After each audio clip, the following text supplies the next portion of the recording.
The story of my wedding is not about the perfect day or the beautiful vows. It is about a calculated act of malice and a moment of profound, terrible justice. It is the story of how my fiancé's mother, Veronica, taught me that sometimes the only way to save your future is to be more ruthless than the person trying to destroy it. I'm Sarah. I'm an architect by trade, a planner, a person who relies on structure and foresight. When I met Liam, the love of my life, I knew his mother, Veronica, was the blueprint's flaw. She was a woman of aggressive social ambition, perpetually disappointed that Liam had chosen me, a self-made woman without a trust fund, over the various heiresses she had vetted for him.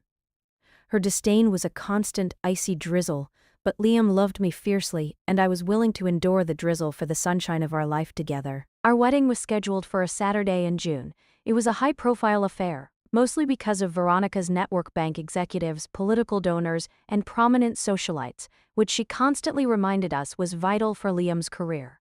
My dress was a custom-made silk gown, a labor of love created by a famous local designer and representing 6 months of fittings. It was hanging in the guest room closet, covered by 2 thick garment bags, secured by a lock I thought was foolproof.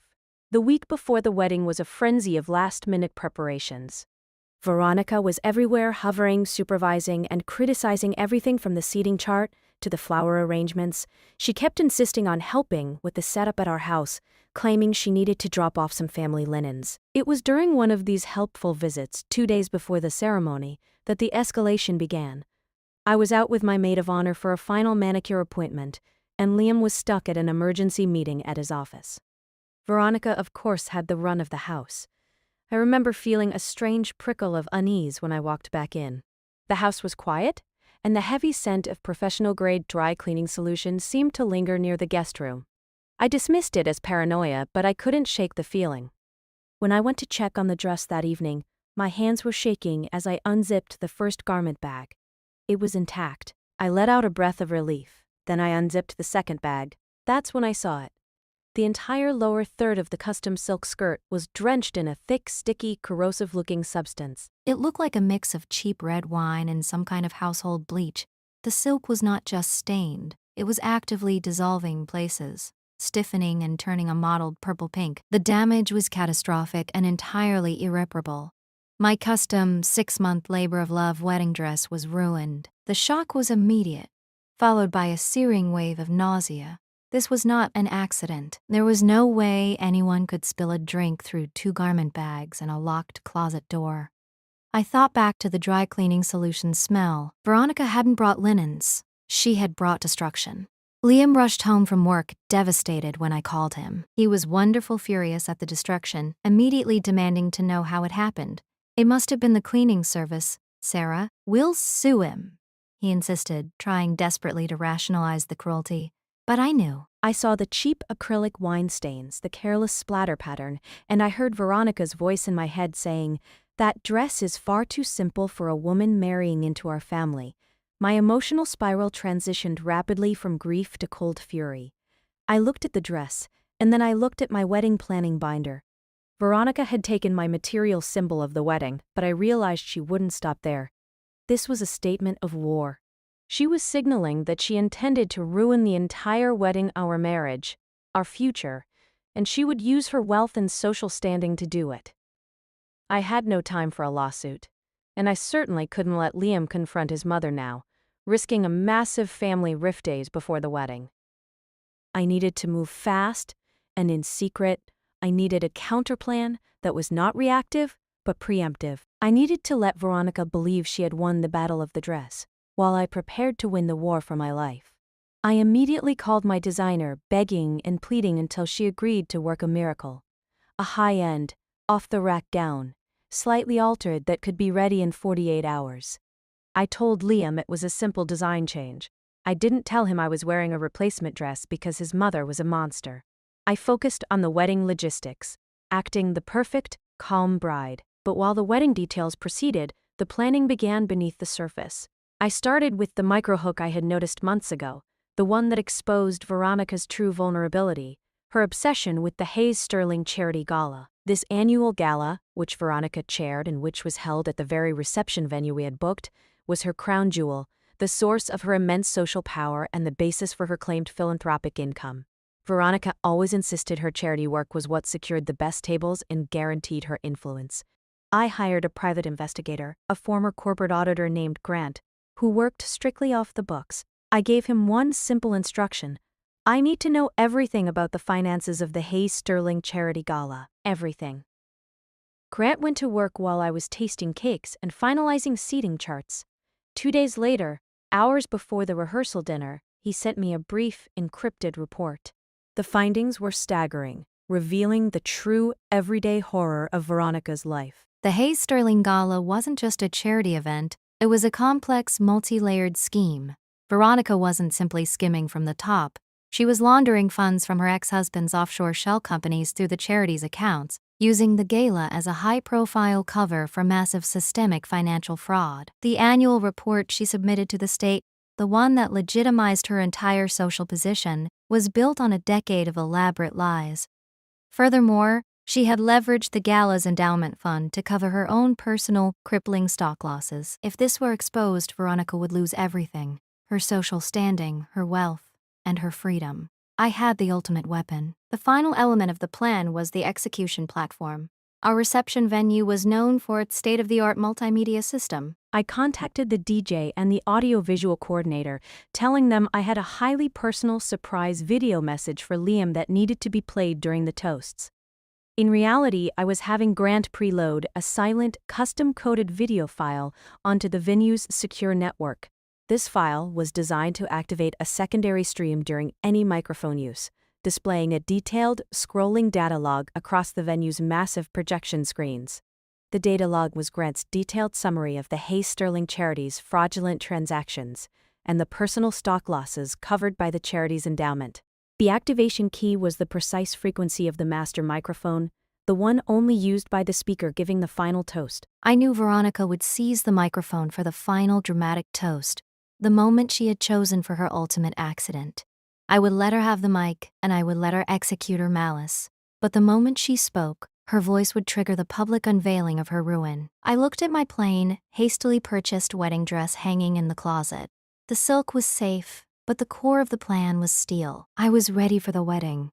I was ready for Veronica, and I knew that when she struck, her blow would be the one that ended her. The wedding day was strangely beautiful, a perfect, sun-drenched day that belied the dark, calculated war being waged beneath the surface. I wore the replacement dress, simple, elegant, and entirely unremarkable. Veronica, dressed in a screaming shade of emerald green that deliberately clashed with the bridal party, was radiant with an artificial, almost manic glee. She kept glancing at my dress, a small, knowing smile playing on her lips, clearly thinking she had scored the first, final victory. Liam was oblivious, entirely focused on my joy, convinced that the minor dress incident was ancient history. He saw the love. I saw the battlefield. The ceremony passed in a blissful haze. The true test, the moment of reckoning, was the reception. The entire room, packed with Veronica's high society contacts, the very people whose donations she had laundered, was a ticking time bomb.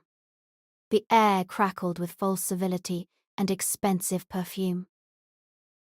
As the dinner wound down and the toasts began, I positioned myself near the head table, my heart pounding a steady, cold rhythm. My loyal AV coordinator, whom I paid an exorbitant secret bonus, gave me a subtle nod. The system was armed.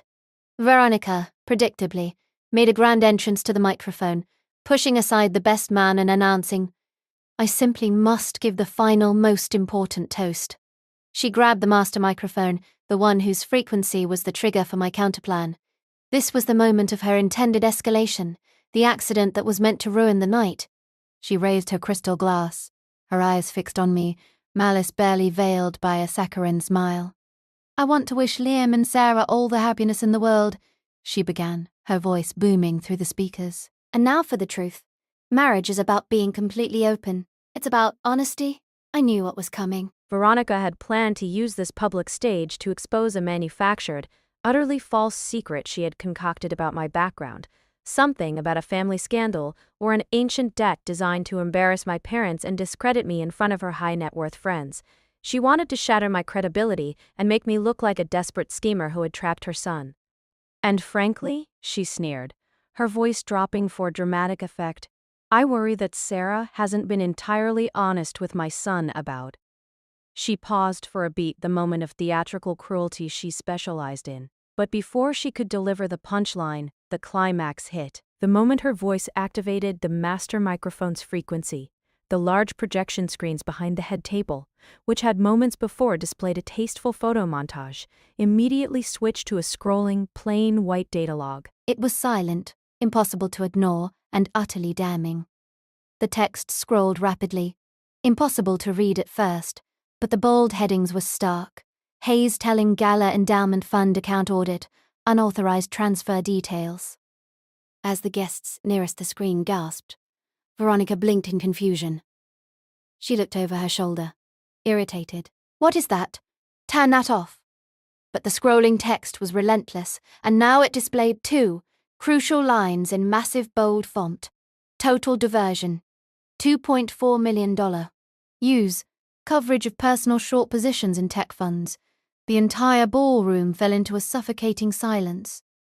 Veronica's face went from pale pink to a ghastly blotchy white. The prominent guests, the bank CEOs, the major donors, the very people who had contributed to that endowment were frozen, staring at the screen. They didn't see an embarrassing family secret, they saw the digital, undeniable proof of sophisticated financial fraud. Veronica finally saw the detail of the text and understood what had happened. She dropped the microphone. The sound of the crystal glass shattering on the parquet floor was the only sound in the room. Her intended accident was a cheap emotional slight.